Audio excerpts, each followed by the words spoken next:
Let me ask you something. Have you ever found yourself sitting there, staring at your phone, wondering why he suddenly stopped putting in effort? Like one minute he's all into you, texting you good morning, making plans, hyping you up, and the next, cold, distant, dry.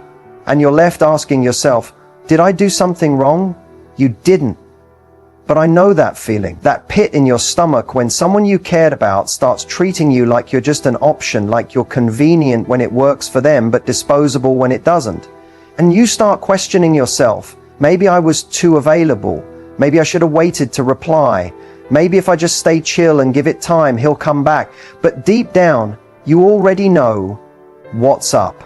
You feel it. You know you've been giving more than you're getting. You know you've been compromising your peace to accommodate someone who isn't even meeting you halfway. And yet here you are, still holding on to crumbs, hoping they eventually turn into a full meal.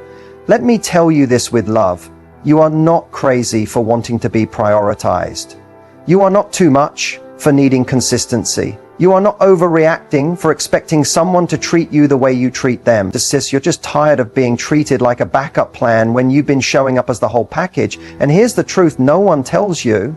The moment you feel like an option is the moment you need to remember who the prize is. You. You are not auditioning for a role in anyone's life. You are the standard. You are the experience. But you can't expect someone to see your worth if you keep handing them discounts. So today, we're flipping the script. No more chasing, no more wondering, no more maybe he just needs time. Nah, now it's his turn to feel what it's like to lose access to a woman who would have gone to war for him. And if you're ready to stop being treated like an option and start acting like the prize, stay with me. Because this is your turning point. Let's take a breath here. Because before we talk about how to take your power back, we need to talk about how you even ended up here. And I want to say this up front. It's not your fault. Seriously. The way you loved, the way you showed up, the way you gave, that came from a real, beautiful place. And even though it might not have been returned the way you deserved, it doesn't mean you were wrong for loving the way you did. See, a lot of women, especially strong, nurturing ones, fall into this trap. You lead with your heart. You care deeply, and when someone gives you just enough attention, just enough affection, you start to believe in the potential instead of the reality. You cling to the version of him he showed you in the beginning, that charming, consistent, present version, hoping it'll come back if you just hold on a little longer, try a little harder, love a little deeper. But what really happened is this: you were consistent with someone who was inconsistent. You were honest with someone who was vague. You were ready, and he was just available. That's the difference. You weren't too much, he was too little. But you kept trying to adjust yourself to fit inside a space that was never meant to hold all of you. You got here because you were conditioned to believe that your worth comes from being chosen. That if someone picks you, it means you're enough. But here's the truth, you've always been enough, even when someone didn't have the capacity to see it. You were never supposed to convince someone to value you. You were supposed to know your value so well that if they didn't, it was automatic, access denied. But that's not how we're taught to love, right? We're taught to compromise, to wait, to be patient. And while those things matter in healthy relationships, what happens when the compromise turns into self-abandonment? When the patience turns into tolerating emotional breadcrumbs? When you wait so long for someone to meet your needs that you forget what your needs even are. You got here because you believed this was love. And in your mind, love meant effort, loyalty, staying, fighting for it. But love should never feel like proving your worth to someone who benefits from you doubting it. You've been stuck in a pattern, not because you're weak, but because you're hopeful. You've seen the best in someone and thought, if I just love them a little more, maybe they'll see it too. And here's where the shift happens. It's okay to be the one who gave more. It's okay to have loved fully. That doesn't make you foolish. It makes you real. But going forward, your love has to come with boundaries, with discernment, with standards. Because the truth is, the people who are meant for you won't need to be chased, fixed, or constantly reminded how to treat you. So if you're sitting there wondering, why do I always end up in this position? It's not because you're broken. It's because you've been loving from a place of survival instead of a place of worth. That ends today. The moment you realize that how someone treats you is a reflection of them, not you, that's the moment you start to break the cycle. You didn't end up here because you're unlovable. You ended up here because you kept loving people who weren't ready for you. And from this point forward, you're not shrinking to be digestible. You're not settling to avoid being alone. You're not carrying the emotional weight of two people. Now that you know it's time to choose. Here's the part no one really talks about.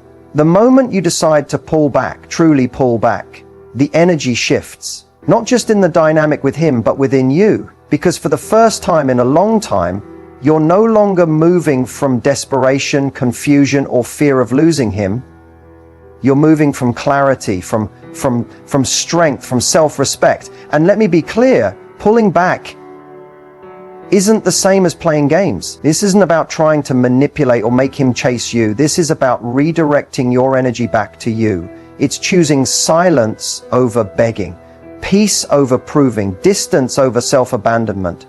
When you pull back, you stop chasing his potential. You stop overthinking his mixed signals. You stop waiting on the bare minimum and calling it effort. And that shift, that's powerful. Because the same woman who used to overextend, overgive, and over-apologize, she's gone. In her place stands a woman who is done negotiating her worth. At first, it's going to feel uncomfortable.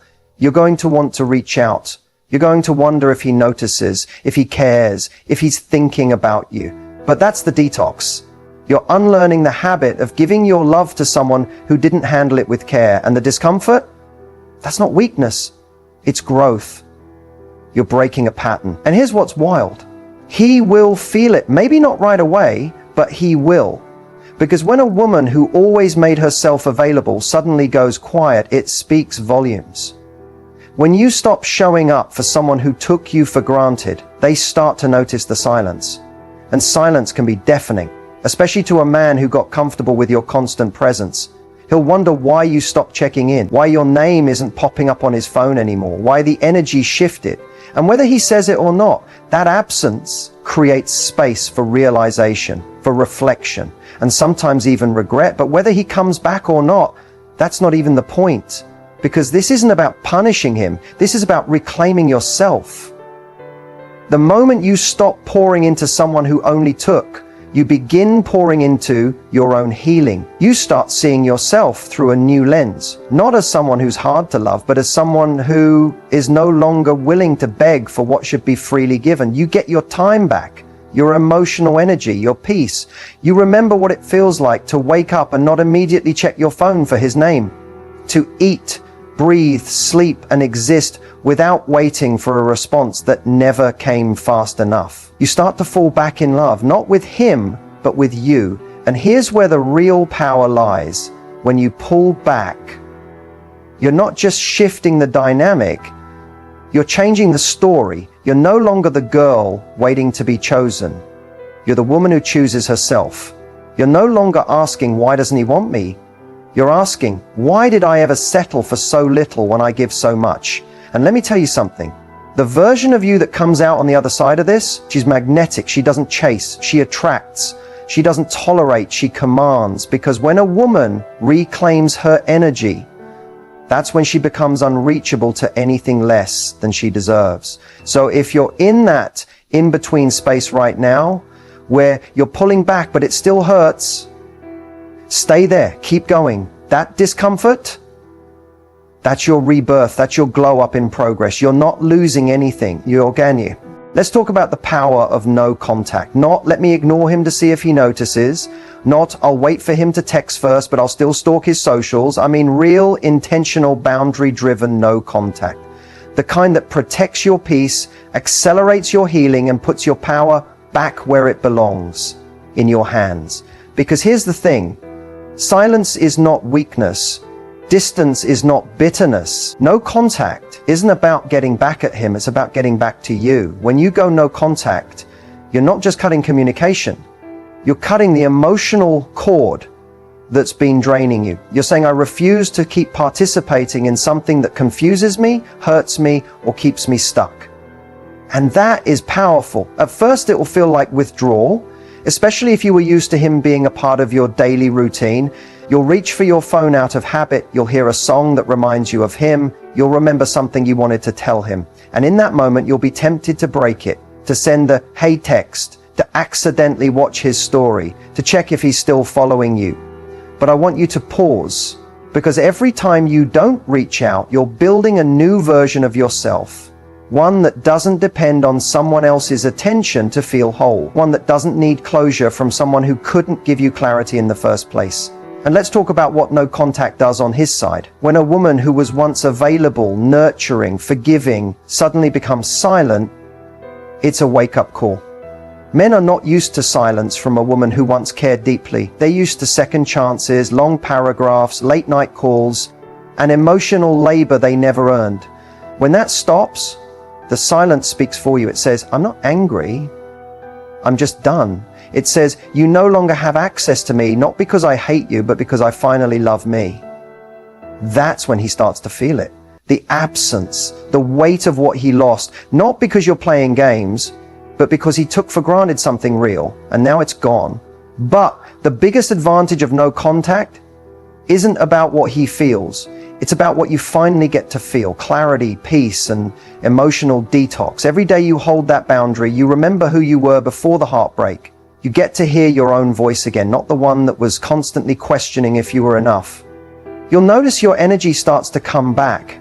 Your joy returns in pieces. You'll laugh again. You'll get inspired again.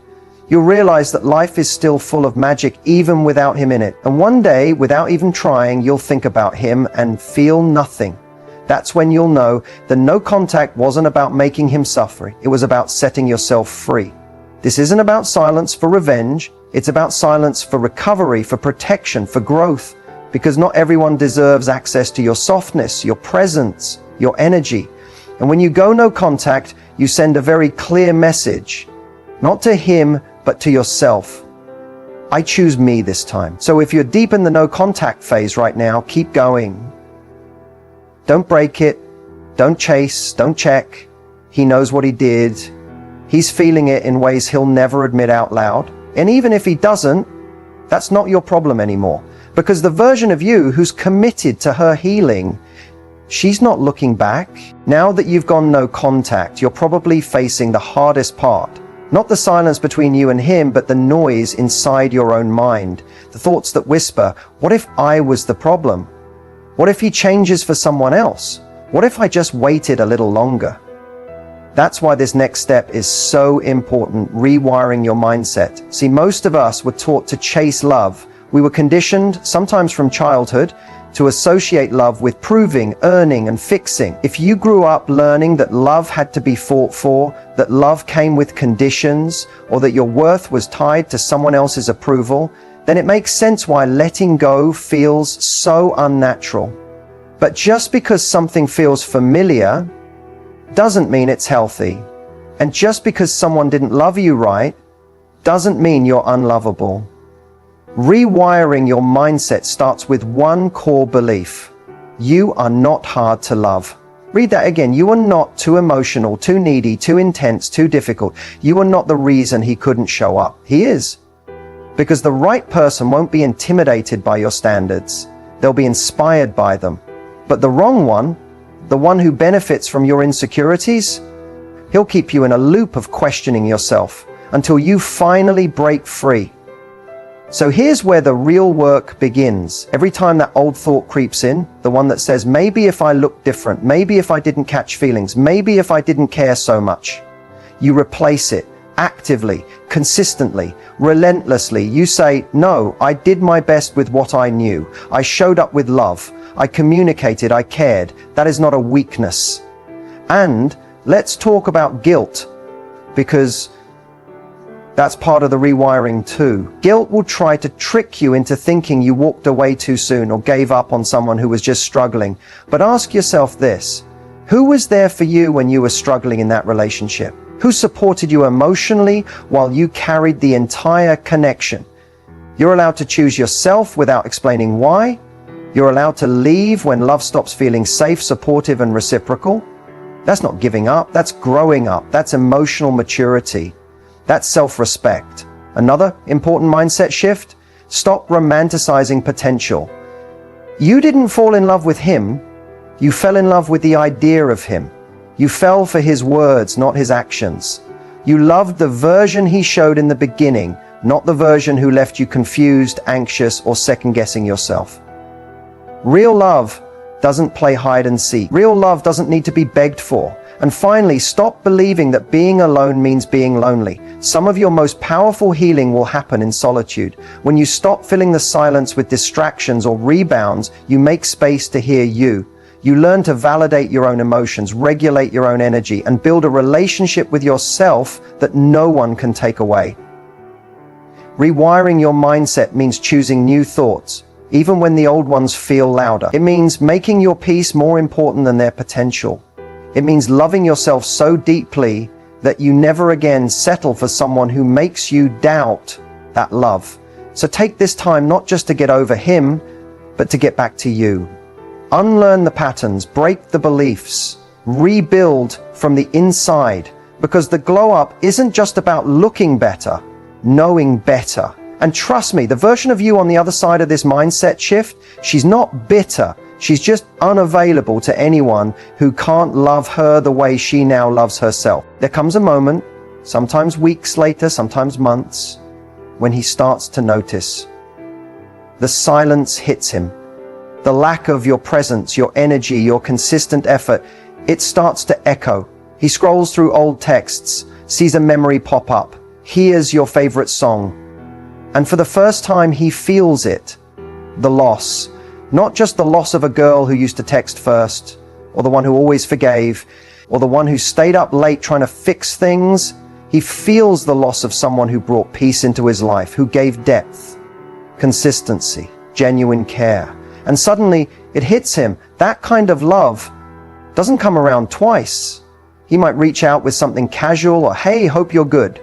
Or maybe he watches your story after weeks of ghosting.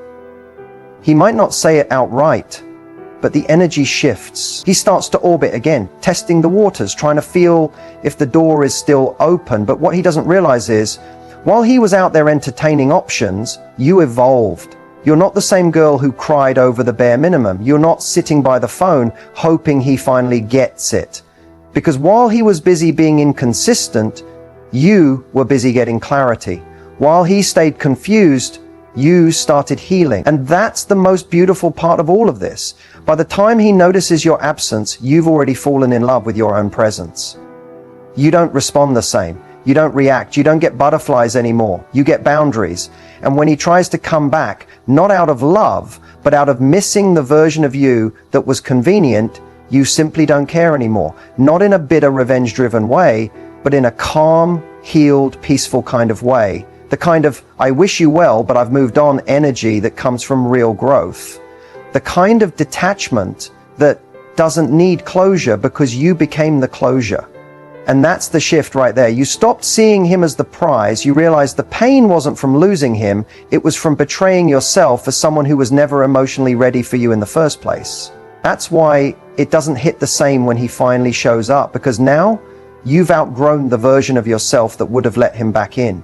You're no longer impressed by crumbs. You've tasted peace. And chaos doesn't taste good anymore. You don't crave the attention of someone who only saw your value after losing access to it. You crave consistency, alignment, depth, and you give those things to yourself first. That's what makes you powerful now. And let's be real, he notices that too. He sees that glow, that peace, that softness that now has boundaries, that version of you that no longer tries to prove her worth. She knows her worth. That's what he missed out on. Not just your presence, but the opportunity to grow alongside someone who would have gone all in for him. But the story doesn't end with him realizing it too late. The story ends with you realizing it right on time. So when he starts to notice, you don't need to explain. You don't need to entertain it. You don't need to go backwards, because the version of you who once settled for less, she's gone. And the woman standing in her place, She's not asking to be chosen. She chooses herself. Every time. This part right here, it's the most important. Rebuilding your self-worth, not just pretending you're okay, not just posting selfies and calling it healing, but truly, deeply reconnecting with the woman you were before they made you forget who you are. This is the slow, beautiful, powerful journey back to yourself. Let's be real. Being in a relationship where you are treated like an option leaves scars. It chips away at your self-esteem little by little. Every unanswered text, every broken promise, every time he made you feel like you were too much for simply wanting to be chosen. It creates this quiet belief that maybe you're not enough, that maybe love will always hurt, that maybe it's safer to settle than to risk being alone. But let me remind you of something. Your worth was never determined by his ability to see it. Just because someone couldn't love you properly doesn't mean you are unlovable. It means they were not equipped to hold what you had to give. And that's not your fault. It never was. So how do you rebuild that inner confidence, that unshakable self-worth? You do it gently. You do it daily. You do it step by step. Start by becoming intentional with how you speak to yourself. Catch the inner dialogue. Of course, he didn't choose me, or I'm always too much, or I should have tried harder. Pause. Replace that with truth. I showed up with love. I was loyal. I was honest. That is not weakness, that is strength. The way you speak to yourself becomes the way you feel about yourself. So be kind, be patient, be protective. Next, start honoring your boundaries, not just with others, but with yourself. If you say you're done, mean it. If you say you deserve better, stop entertaining the same cycles dressed up in different people. Self-worth grows when you become your own safe space, when you stop betraying your own needs just to feel temporary validation. Then, reconnect with your passions, your joy, your creativity. Remember the things that made you feel alive before that relationship consumed your energy. Go back to your art, your music, your goals, your books, the friends who saw the real you. Start showing up for you the way you used to show up for him. Also, don't rush the process. There's no timeline on healing. Some days you'll feel powerful, other days you'll miss him and wonder if you made the right choice. That's okay. Grief is not linear. But each day you choose yourself, even in small ways, you're rebuilding and you're reinforcing the belief that you deserve love that doesn't hurt, that doesn't leave you guessing, that feels safe, true, soft, and mutual. And perhaps the most underrated part of rebuilding self-worth? Learning to receive. Let the right people love you. Let your friends pour into you. Let yourself be supported. You don't have to prove or earn care. You just have to believe you're worthy of it. The day you fully realize your worth is the day your entire world starts to shift. You walk differently, speak differently. You no longer chase, beg, or shrink. You understand that your presence is a privilege, and anyone who doesn't recognize that doesn't belong in your space. So keep going. Rebuilding doesn't happen overnight, but every step you take back to yourself, that's a victory. That's the glow up. Not just the outer one, the real one, the one no one can take from you. Because the woman who rebuilds her self-worth after it's been torn down, she becomes unbreakable. And the next time love enters her life, it'll have to rise to meet her. Now, let's talk about the moment everyone waits for. The glow up, not the one where you just get your hair done, post a fire pic and wait for him to slide back in. No, I'm talking about the real glow up, the one that happens deep within, the one that doesn't need an audience, the one they didn't see coming, and honestly, didn't deserve to witness. Because the truth is, when someone treats you like an option, they expect you to stay small. They expect you to stay hurt. They expect you to always be there, waiting, checking, hoping they change. They never expect you to outgrow the version of you that accepted their bare minimum.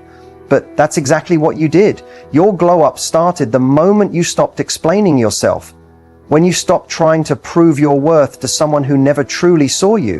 When you let go, not out of anger, but out of peace. That's when everything began to shift. They didn't see the late nights you cried in silence. They didn't see you rebuilding your confidence piece by piece. They didn't see you learning to fall back in love with yourself even when the world tried to make you believe you were too much, too emotional, too intense. They didn't see your healing, but they'll feel the results of it. Because your glow up isn't just about how you look. It's about how you carry yourself. It's the way your energy changes when you no longer seek validation. It's the way you walk into a room not needing to be seen, but knowing you're worth being noticed.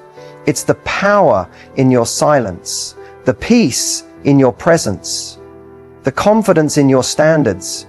You're no longer that girl who settled for breadcrumb love. You're the woman who knows she's the whole meal, and not everyone deserves a seat at your table. Especially not the one who took you for granted, only to realize too late what he lost. The best part? You didn't glow up to make him jealous. You didn't do it to prove anything to anyone. You did it for you, for your healing, for your future, for the version of you who once begged to be chosen, who now chooses herself every damn time. And while he might watch from a distance, liking a post here, sending a "you look good" DM there, it no longer moves you. Because when you truly glow up, you no longer seek closure, revenge, or even recognition. You just live fully, freely, unapologetically. He might think he still has a chance, that maybe you'll entertain him again, but what he doesn't understand is that the version of you who wanted him so badly, she no longer exists. You've evolved. You've elevated. You've embodied everything he overlooked. And no, he doesn't get a front row seat to your rebirth. He doesn't get to experience this healed, glowing, powerful version of you because he chose to fumble you when all you wanted was love. And now he can watch from the sidelines like everyone else who underestimated you. So hold your head high. Post that picture because you love it. Go after those dreams because they're yours. Set those boundaries because you deserve peace. Love yourself so loudly, so fiercely, that no one ever makes you question your worth again. This is your era, your comeback, your glow up, and guess what? It's just the beginning. Because when a woman finally realizes who she is, there's no going back, and there's no stopping her. And if you made it this far, girl, I need you to hear me when I say this. You are not broken. You are not too much. You are not hard to love. You are a woman who is learning to love herself louder than the people who failed to love her right. And that is everything. This journey from being treated like an option to becoming the main character in your own life is not easy, but it's worth it, because once you rise from this, you'll never shrink again for anyone. If this video spoke to your heart, helped you see things clearer, or gave you that push to keep going, don't keep it to yourself. Hit that like button so more women like you can find this message. Subscribe if you want real, raw, empowering relationship advice that actually helps you heal and level up. And tell me in the comments, what part of your glow up are you most proud of so far? Let's hype each other up. This space is for us. Remember, he may have made you feel like you weren't enough, but the truth is he was never ready for someone like you. Your healing is the revenge. Your peace is the glow up. Your self-love is the real flex. Until next time, keep choosing you, always.